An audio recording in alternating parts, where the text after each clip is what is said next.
Welcome to Your Best Life podcast, where we help you discover your calling so you can live with purpose and clarity. We're Pete and Julie Morrill, your guides, mentors, and lifelong adventurers, and we're here to help you find your true north.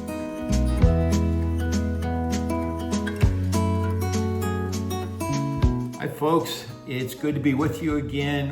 What we're going to do today is I have recently done a life coaching session with a gentleman who preferred that his responses not be heard, but Julie thought it would be good for you guys to hear the questions that I asked, just so you would kind of understand what a typical coaching session felt like.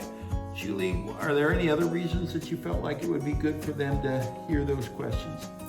Well, partly I think for you as a listener or a viewer, it would just be really neat for you to pretend that you're in a session with us. There you go. Well, in a session with Pete, Yeah. because he's the one leading this session. And that way you can pause the podcast if you want and answer the questions, because they're pretty deep questions. So you might have to listen to the whole thing and then think of them later. But I just think it would be good to... Well, when we practiced this earlier, you said the questions were brilliant, and then you forgot to mention that. That's true. But that's They are okay. brilliant. That's okay. So hopefully you'll enjoy listening in. Good. Still a good time. I'm going to go over a few things that are just kind of, ground rule things that maybe will help us and you as we kind of have this relationship together. First of all, we have a process, obviously, right? We kind of don't hide that process, but your goals are our priority. Yeah. The second thing is it might seem awkward at times because the conversation's all about you, right? And socially, that's not the way you carry on conversations, generally. We want you to become good at saying what you're good at. Again, not socially always appropriate to boast about, things that you're really good at, but I'm going to at times say, tell me how you feel. Do other people, and you might say, that really is exhilarating to me. And then I'm going to say, are other people consistently saying that as well?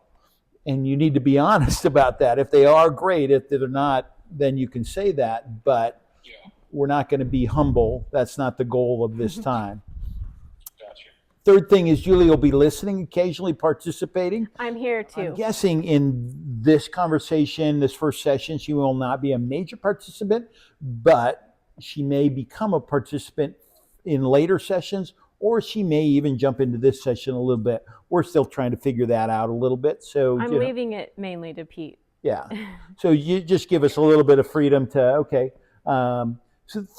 Fourth, she is taping this as a podcast. At any point, you don't feel, we're just going to record everything. Nothing's live or anything like that. If any point or anything you don't feel, or you just don't feel that whole session was appropriate to be a podcast, she's probably not going to put every part of the session on the podcast, but we are trying to give people a taste of what it feels like to go through this process. So, Yeah, and you just tell me if you didn't like something. You can even say, hey, cut that out, like audibly, so I can, find it and delete it. Yeah. The third, or the fifth and final thing is, as you can tell by me sending you kind of questions, not a lot's going to be a surprise during this time, right? In other words, I'm not going to throw a whole lot of questions, but I am pretty good at digging. In other words, we'll ask this initial question, and then I'm going to dig a little bit more. I honestly think the Holy Spirit sometimes speaks to me when I'm doing that.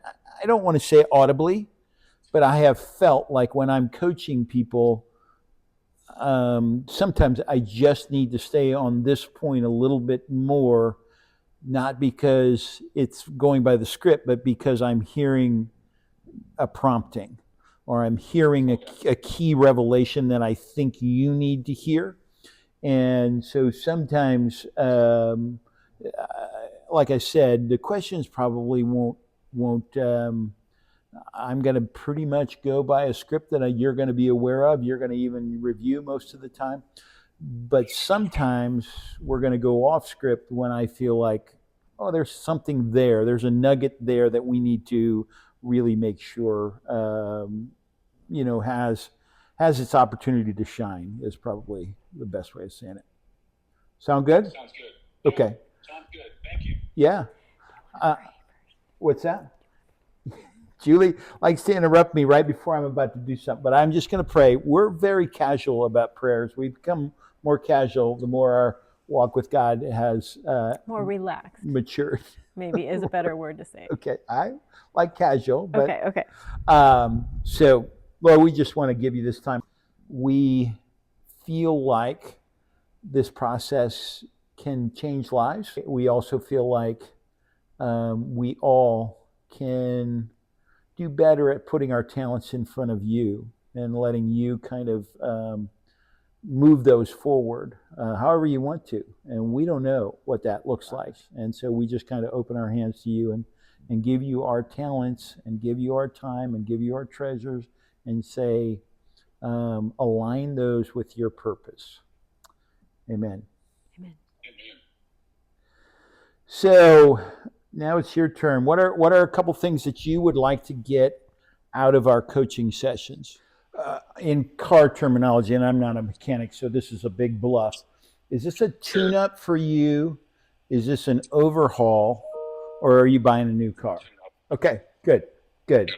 So why do you want to find your life calling? What does that mean to you when we use that phrase, and then why? Is there a transition or a life circumstance that you're looking at? Is there a fork in the road that's ahead, or one that you just took? Is there anything that we should be aware of? That was a major change, right, for you? I think I might know the answer to this question, but do you have any fears with either finding your life calling or not finding your life calling? In other words, some people might be fearful of, well, wait a second, my life calling seems to be pointing in a direction that I'm not even going in. And then some people are just fearful, I don't think I have a life calling, or I don't think it's going to be that clear. We both have been pastors in previous experiences. We both believe in investing in youth and all that. So there's not a right answer to this. Do you think God designs one path for you, or are there multiple paths and you get to choose? And just so you understand, and we're going to take this analogy one step further, in this analogy, we're not giving you or describing a path, we're giving you a compass. And the difference between that is, especially if you and I agree, we both agree that God might have several paths and several options for us, right? The compass is, who do I really feel like God has made me, and what is my strike zone in that world, right? Where is it that I can really use the giftedness and my personality, my passions, and how can we align that?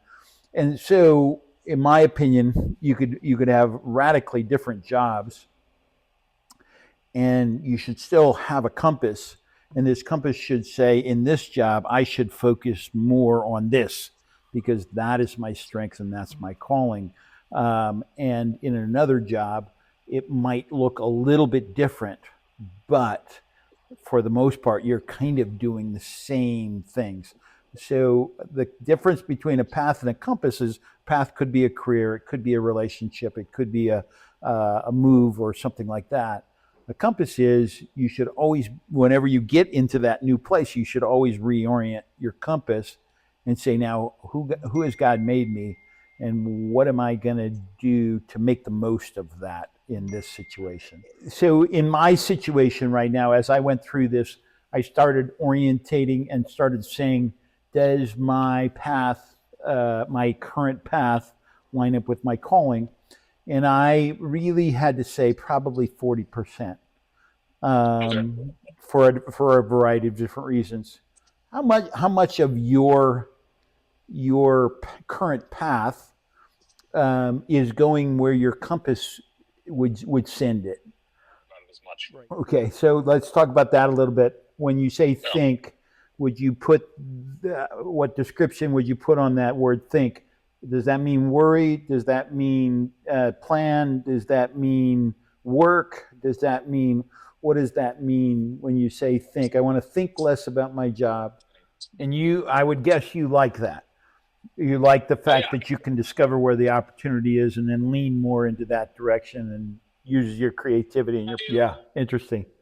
So let's go back to this life calling thing. Have you ever had a mission statement, a life statement? Have you ever had anything like that? Let me say this. When I looked at your life story, I got a theme of investing in young people. Sure. Is that a big enough factor to fall into your life statement? Sure. When I was going through this, outdoors adventure, leadership, and intentional living were really big themes of mine. So Autonomy. I'm so much of a natural leader that sometimes it overshadows the person that has the role of leader. I get that. I understand that, and I feel that a lot of times. So I understand what you're saying. Yeah, but that's not super fulfilling nor in your strike zone, I'm guessing. I saw a big theme of problem solving, which is a lot of creativity with an end goal, right? Correct. Yeah. So would you put problem solving into that creativity?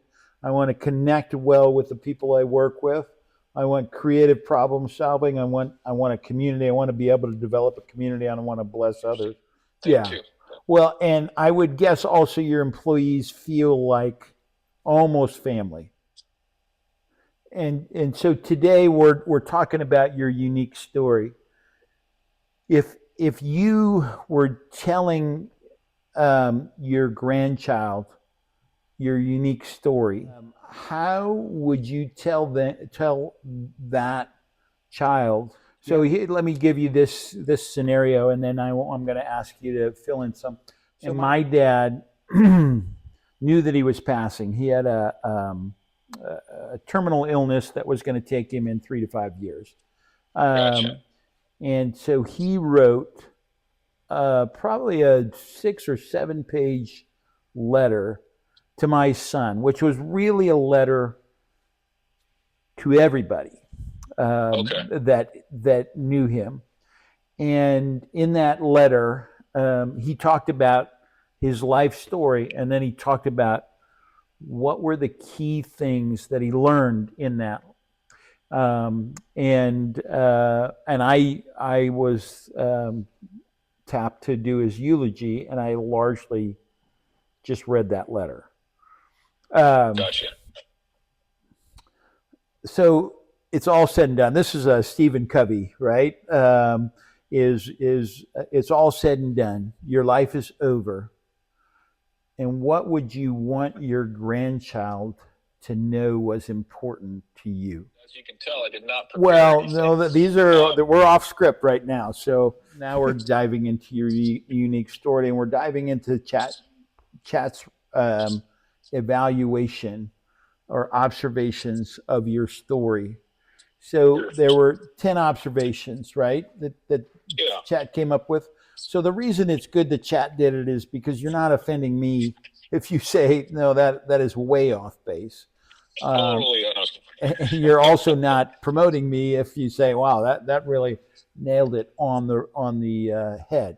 Which of the 3 do you think are most true, and which ones might have surprised you that they even showed up? But don't you think it's relevant that you didn't have an answer? But that's not the win that motivates you. Would you agree? Yeah. I mean, it's part of the picture, right? Yeah. We're not going to say that that's not a part of the picture, but I don't think that's the win that motivates you. That one, I would say, does motivate you. Your life story screams that out, right? Relationship.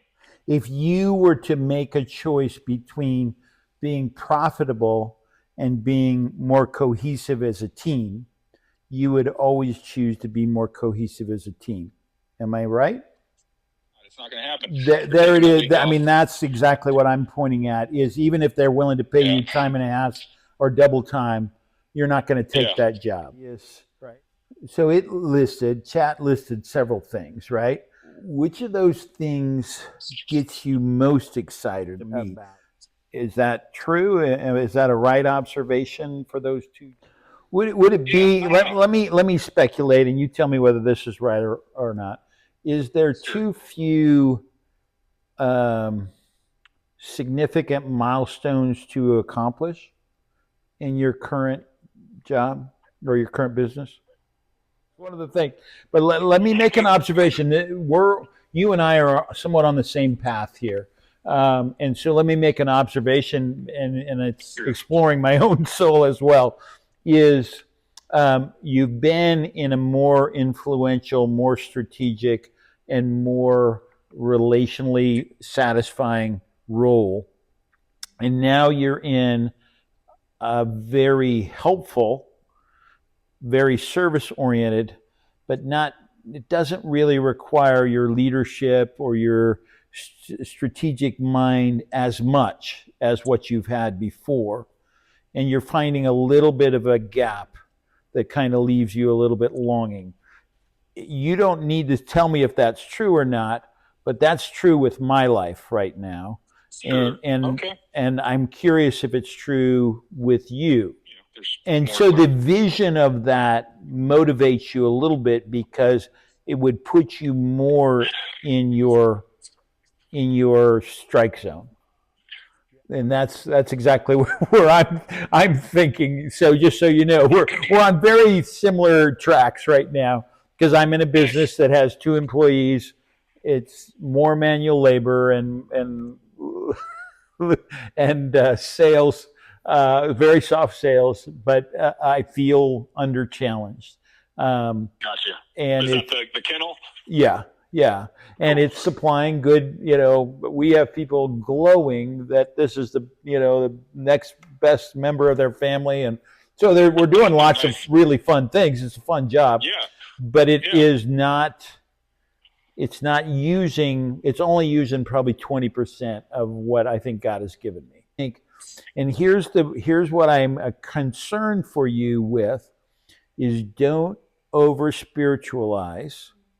Okay, here's where I hear it, and I totally agree with it. So don't take it the wrong way. Is sure. I'm willing to do whatever God has me to do. Right? Okay, correct. That's the right answer for us who have a servant, humble spirit. Right? It's exactly biblically correct. Right? But it's not helpful when you're finding what you think is your highest talents. You understand what I'm saying there? Okay, because that's what we care the most about in this process. We're not caring about what you could do if you were willing to, serve all the time, right? We're trying to figure out where it's really sucking as much of your talent and as much of your natural ability into something that just impassions you. And it feels a little narcissistic, but we're looking at the parable of the talents. And to one he gave 10 talents, and to one he gave 5, and to one he gave 1. So the guy who had 10 talents doubled that. And you're that guy. Okay? Do you believe that? It's a parable, so it doesn't have to be exactly you're not burying it, but you're that guy. And what did he say? Blessed is he because he turned it twice as many. He took the talent he was given and he doubled it. So now let's look at that parable slightly differently and say there could be 2 or 3 of your talents that are currently buried. There are in my life right now, and the reason we're doing what we're doing right now is I'm trying to unbury some of my talents. And that's what we're trying to just identify. And maybe in the next 5 years, you're only going to change 5 degrees in terms of moving towards those talents. But as you get 5 years down the road, that's going to drastically make a difference, because 5 degrees doesn't make much difference if you only go 100 feet. But if you go 100 miles, it makes a tremendous amount of difference. And so that's what I want you to be thinking about, is which of these talents might be somewhat buried right now. Okay? Yeah. And when you're looking at those 10, I don't want you to think about what's most youthful or what's most responsible or what's most spiritual. I want you to think about what is most true of my heart. We're not going to ask you to jump out of any of your roles or responsibilities. And so relax with that. We're not going to ask you to stop being a super dad. We're not going to ask you to stop being a great boss. We're not going to ask you to have no financial responsibility for your family. Those are all roles and responsibilities that you need to hold on to and you need to do. But at the same time, if you could keep those roles and responsibilities and you could start to just move your compass closer to what really is your talents and abilities, then I think you're going to have the 10 talents come alive rather than 4 of them or 6 of them. And right now, I feel like I'm working on about 4 of my, if I'm the 10 talent guy, and it's a parable, right? So we don't have to say, so if I'm the 10 talent guy, I might be working on 4 of my talents well. That's me personally. And so you need to kind of say, okay, which of my talents are buried right now? And then kind of allow, okay, does that matter to me that they're buried? Is it really a talent? And I could tell you about 4 or 5 of them that I feel like are at least under a couple inches of dirt. Gotcha. You know what I'm saying? So that's what I want you to own up to, is say, I do think maybe this, my ability to communicate and shape the lives of people is a little bit hampered because I only have a workforce of 2 or 3 people, right? And that's exactly, I mean, I've had a workforce of 70 people and I spoke to them in a spiritual way every week on a regular basis when I was camp director.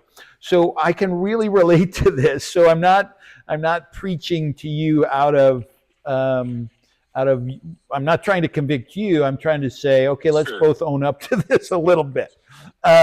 So we have some possible life calling statements. If you decide that you want to continue to do this, every time we meet, we're going to try to get this more and more authentically you. But we're going to look at 5 other elements of your life in this process, and that's going to add layers of information. Or do you feel like having a life calling statement would be valuable to you? Let's ask that. Do you feel that would be valuable? Yeah. And same thing with me, with the camp. It didn't bother me that I didn't know what I was doing. I just always felt like I could find somebody that knew, or I could read a book or whatever. But I can educate myself, and you value the fact that they see you as responsible enough to pull it off. Even if they don't know that you have a clue as to what you're doing. Well, and your goal is to prove that you can, right? Prove it to yourself and to them. And you pretty much think, well, if the average person can do this, I think I can do it. That's a tremendous gift. So I just want you to think creatively about is where are these talents that are buried? Which ones are buried right now? Okay. And then I want you to think about what are some creative ways that I could do to unearth them. So maybe I also have preached, and I really enjoy that. And I feel that's a talent that's buried for the most part right now. We're not trying to figure out what is the season that God has us in. We just want to say, what are the talents that we could bring to the table as we're looking at how we could live the most fulfilled, most directional life that we have. So let's answer this question. Is this something that's valuable to you? and this Yeah, whole process. So we want to do it again. So you've got an assignment on the bottom. So you're going to do that aptitude, right? okay. Yeah. And then you're going to, and there's a couple, or there's like 10 other questions that you can wrestle through. You don't necessarily need to write them down in any way, but those are really more for you than for the process. But then once you're gonna send me the results to your personality test, we're gonna lay that over, and then we're gonna dig into your personality a little bit. And so I really do want you thinking about how you relate to people and how people relate to you. Really, that's the key to in my opinion, that's the key to what personality tests are about. And I want you to be able to answer to me. I do think this is buried and this is buried. It's okay. At this point, we're just saying, let's figure out your personality, but wrestle with all of those questions. So probably one or two of them will really make you think. Be ready to talk about those one or two. In other words, I'd rather not ask all the questions. I'd rather just focus on the ones that, that was a little probing. Hadn't really thought about that before. That makes sense. If you had one thing that we could be praying for you for, it doesn't have anything to do with your life calling, but if it does, that's fine too. What's one thing that we could be praying for you for? Yep. All right, man. Well, I appreciate the time. And let's, if you're good with this, let's put it on our calendars for 2 weeks from now. Thanks. Thank you, Julie. All right. Bye-bye. Bye. We want to take a moment to thank our sponsors. Today's episode of Your Best Life was brought to you by True North Quests, helping you discover your calling so you can live a life filled with purpose. Find out more at tnadventures.org, where you can book an appointment with a calling coach, learn about upcoming True North Quest workshops, and more. And by Marble Mountain Kennels, where exceptional Labrador retrievers are bred and trained for adventure, companionship, and service. Visit mmkennels.com to meet your new best canine friend. Thank you for joining us today. Until next time, remember your best life starts with knowing your calling and finding your true north.